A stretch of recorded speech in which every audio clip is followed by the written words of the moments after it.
Ne kemi Klementina Cenkollarin, e cila do të na raportojë mbi zhvillimet e djeshme në Kuvendin e Shqipërisë. Kishte një seancë ditën e njëjtë pranë në Kuvend, nga cilat ajo çfarë anë sy më shumë ishte edhe një fjalim i zotit Ditmir Bushati që fliste pra për problemet që Partia Socialiste ka me oligarkinë të tjera, po Klementina do na sjell më shumë detaje rreth seancës së djeshme. Kemi atë në një linjë të drejtë për drejtë për të folur pikërisht për këtë kontratë koncesionare në portin e hidrokarbureve në Durrës. Mirëmëngjes Klementina, ku patëm edhe fjalimin, siç tha dhe Blendi, të Ditmir Bushatit.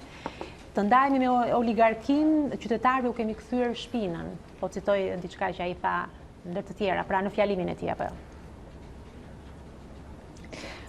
Por, rikthehet zoti Ditmir Bushati, ish ministri i jashtëm i qeverisë socialiste, me kritikat ndaj mënyrës se si po qeverisë kryeministri Edi Rama dhe ekzekutivi i tij. Duhet thënë që nuk janë të parat kritika që zoti Bushati lëshon ndaj të tijve. I kemi parë edhe më herët për një seri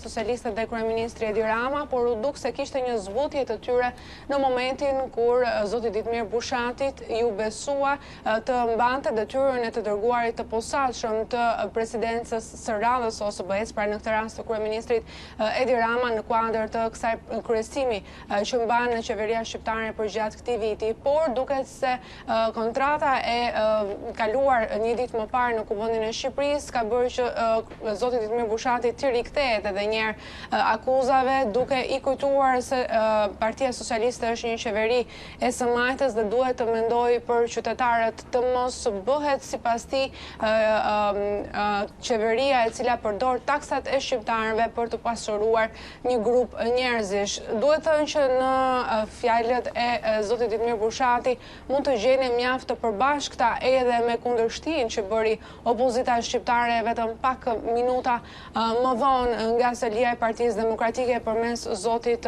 Çlirim Gjata, sekretarit për çështjet ligjore. Edhe ai fliste, duhet thënë, për një qeveri e cila e ka harruar qytetarët dhe fliste për një kontratë koncesionare që tenton të pasurojë një grusht njerëzish. Kjo duket se do të sjellë sërish një valë kritikash ndaj zotit Ditmir Bushati, të cilat nuk i munguan edhe një ditë më parë në replikën që pati kryetari i grupit parlamentar të Partisë Socialiste, Tauland Balla. Për vërtet, Tauland Balla e quajti patetike atë që me fjalimet e zonjës Grida Dume gjithashtu. Po, më shpëton dhe ky detaj, megjithatë do të them që fjalimet e Grida Dumës nuk janë as pak të këqija, me qëra fjala. Dhe ndër më të mirët, kemi parë sa fjalime atje në Kuvend, përfshirë ato të zotit Balla që nuk krahasohen, por nejse. Ideja është këtu, ai quhet patetike, po a adresoi zoti Balla problemin për cilin fliste zoti Bushati?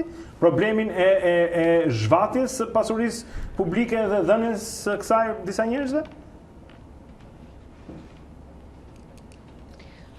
Fjalimi i zotit Balla në fakt kryesisht pati një reagim, le të themi, ndaj kritikave të zotit Ditmir Bushati. Sigurisht ai u rikthye faktit se kjo nuk është një kontratë e re.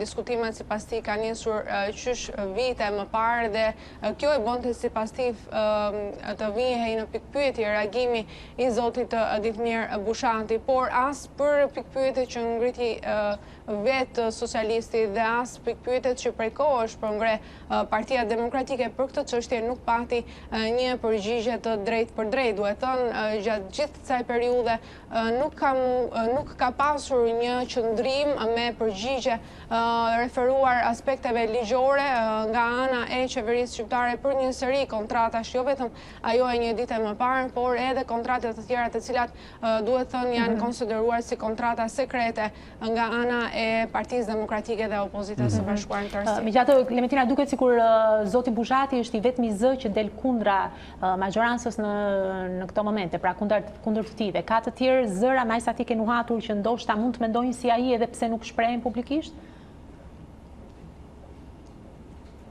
Një qëndrim e pati me votën e tij zoti Ilir Beqa, i cili abstenoi në fund të seancës plenare kur ishte momenti i këtij votimi, por duhet të thënë që Partia Socialiste është mësuar me zërat kritik të saj. Kujtojmë që Sigurisht nuk është e njëjta retorik, por një zë kaq kundër dhe një dalje kundër socialistëve e kemi parë edhe me zotin Bemblushi kur ai ishte deputet i Partisë Socialiste.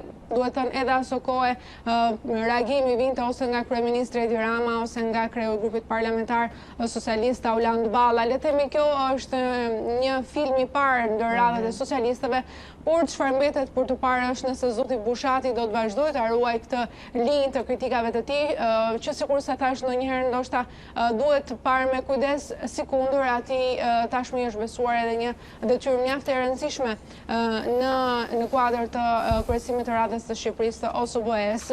Gjatë këtyre ditëve në Kuvendin e Shqipërisë, duhet thënë nuk ka pasur shumë lajm dhe prandaj dhe ajo deklarante e zotit Bushati dje ka marrë edhe vëmendjen kryesore. Seancat plenare sigurisht nuk do të mungojnë, e radhës do të jenë në datën 14 dhe në datën 21 maj. Opozita parlamentare ka ngritur në mënyrë të vazhdueshme shqetësimin e saj se po i prihet fjala e lirë, por qëndrimi i mazhorancës qoftë në konferencë kryetarëve, qoftë në seancë plenare ka ardhur se gjithçka po bëhet si pasojë e kushteve jo të zakonta që po zhvillohen seancat plenare të Kuvendit të Shqipërisë. Faleminderit Klementina për këtë raportim sot në mëngjes nga seanca e ditës së djeshme. Është kënaqësi që të kishim.